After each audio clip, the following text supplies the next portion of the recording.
Hi everyone. So I hope you're doing great. This is an episode. I wanted to talk about an album that I really love, and so this is an episode about that. I don't know if it's gonna be unintentional ASMR stuff, but I'm not talking really loudly because my wife's sleeping in the bedroom uh, next to this room. Anyway, so today I wanted to talk about the album Private Dancer, which came out 40 years ago. And there are a few reasons why I wanted to talk about that. I've, with the video essays that you can find on YouTube, there's a lot of these. You have some artists and bands that have countless videos about them. But I haven't seen much about Tina Turner and the album Private Dancer, and I think the story is pretty interesting and the album is quite amazing, so I wanted to talk about that and share with you what I've learned through time with that. So I've learned quite a few stuff that I researched. One of the reasons for that is that I'm in a tribute band called Simply Tina. We're based in Canada. There's another tribute band of the same name. They're based in the US, so we're the Canadian one. Yeah, you can check that out. And I'm playing keyboards. So if you go on my channel, you'll see that I really love synthesizers, and so that's the logical thing. I'm playing synthesizers. Anyway, so that being said, I wanted to talk about that album because it's a really relevant album. It's a huge classic, huge success from the 80s. It was as big as Duran Duran or other 80s act that had a huge success. So I'm going to start with a bit of a backstory to how this album was made. How did she get to make that album? Because I think it's relevant for the album and quite interesting and inspiring as well. And then I'll make a second part to this video, which will analyze the songs themselves, because the success story of it is quite interesting. But of course, it's not just the story of how she got there, it's the songs themselves. They had to be interesting. This is really a great album. So yeah, I don't want to spend too much time on the backstory, her private life and stuff, because I feel that aspect has been covered quite a lot. There's a biopic, there are plays, there are documentaries and stuff, and countless articles and interviews and so on. You can read about that. There's a lot of information, so I want to focus about how the album, how did she get to make this album, how it was made, and what's great about it. So the backstory goes a bit like that. She had a quite successful career with her first husband, Ike Turner, which was violent. She left their marriage back in 1975. So they had a success together. So it was her first husband, and as well, and also it was her creative partner. So leaving him behind and starting from scratch was quite a move, not just personally but career-wise. So before that, they didn't have a huge success in the US, but they did have a success in the UK with songs like River Deep Mountain High, Nutbush City Limits, and a version of Proud Mary, which is absolutely great. So yeah, she left him, I think, during the night. She just slipped away. She left to save herself, and it was quite courageous to do so, especially given that she was a black woman in the south of the United States in the 70s. Anyway, so after that she had to start from scratch, and so she had a cleaning job to pay the rent. She didn't have any money, but she did record some stuff and released a few albums, but they weren't successful on the charts. But she was quite respected by other artists, at least. For instance, Rod Stewart was really impressed by her, and she opened his US tour back in 1981, and then she supported the Rolling Stones as well. So that's the early 80s. The last record that she had released to that point was in 79. And so now she wanted to make another tour, but she didn't have any new material. So that was the next move, I guess.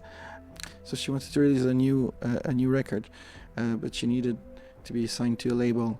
And so she went to Capitol Records. And at first, she had to fight again to be accepted and signed by the label. There's a HBO Max documentary called Tina that talks about this story. There was a producer, songwriter, and A&R representative called John Carter who wanted to sign her. And so there's a quote, and I'm just going to give you the quote. It's revealed that a top Capitol Records executive hostile to signing her to the label once called her an old douchebag. Carter details the conversation that would have occurred sometime in 1982 to 83, shortly after Carter signed Turner to Capitol over the objections of label executives. Carter tells the interviewer, the new regime comes in, and like any new regime, they have their own idea of what they want to do. So I flip out, go downstairs, and I say, hey, this is my act. And the classic quote is, Carter, you signed this old douchebag? According to Carter, his reaction to this was, yeah, I did, and I'm really happy about it. Now pick up the phone and call Roger Davies. Carter then says the response he got was no effing way, so he went further. I get on my knees and said, I'm now going to beg you, and I'm not going to get up until you pick up the phone, he says in the interview. The push worked, because Carter goes on to explain that after a long stare down, they made the call. You're back on the roster, the executive told Carter. You finish your record. But you understand we're going to do nothing. That's all there is. Then she was signed by the label, and they released a cover of Al Green, his really widely known song, Let's Stay Together. So they released that in November of 1983. They did just that song, because, again, they wanted to have a record for the tour. And it was a success. It reached several European charts, including number 6 in the UK. And in the US, the song peaked at number 26 on the Billboard Hot 100, but number 1 on the Hot Dance Club Songs, and number 3 on the Hot Black Singles. So so it was quite a success. So following that surprise success, the Capitol Records approved an LP, a full-length album. So they gave her 2 weeks to record a full album. So I think they rehearsed before recording the album, but they did this album, and they did this album in 2 weeks. And it's, to me, it's really fascinating how they made one of the best albums that came out in 1984 in just 2 weeks. It's quite a feat, given that if you think of most of the successful songs of 80s artists, 1984 was a huge year. It was huge. You had Prince, who released Purple Rain, the album, and the movie as well, I think. Van Halen with Jump. I mean, there's a lot of classic records that people talk about from the 80s that were released in 84. The biggest hits of Cyndi Lauper. I could go on. There's just like Wham, right? Careless Whisper. So all these hits, all these classic songs. Of course, they weren't all released in 84, but a lot of classic 80s songs were released that year. So it's quite a feat to have released one of the most successful albums that year. The most successful single was What's Love Got to Do With It. It was more than just this number 1 hit success. It was also the second biggest single of 1984 in the US. It's a really enduring success, because I went to an improv show in the high school of my niece, and they were playing songs between the sketches, the skits that they had to play. And at one point, What Love's Got to Do With It started playing, and I thought it was quite incredible, because I'm a millennial. I was born in 88, and the song came out in 84. and I know this song pretty well. Older generations, of course, know the song because they were there when it was released. But then my nieces, one of which was 12 years old, everyone in the room, everyone knew the song and started to sing the chorus, which was quite a magical moment because I had just joined my tribute band. It was like, oh geez, so this song is still really popular now. Yeah, there's something beautiful about a song that has a certain timeless quality to it. So this song was hugely successful, and then the rest of the album also was. So she had 2 weeks to make the album, right? So when they wanted to make the album, her manager, Roger Davis, he managed to find people to produce the album, and this album, was produced by many producers. So in a sense, that's quite interesting that the album sounds as coherent as it does, because it was produced by, I think, 3 or 4 different producers. But I guess it has to do with the fact that they only had 2 weeks to produce the whole thing. So what happened is that when they did, because that was another challenge that they just, bypassed by going to the UK.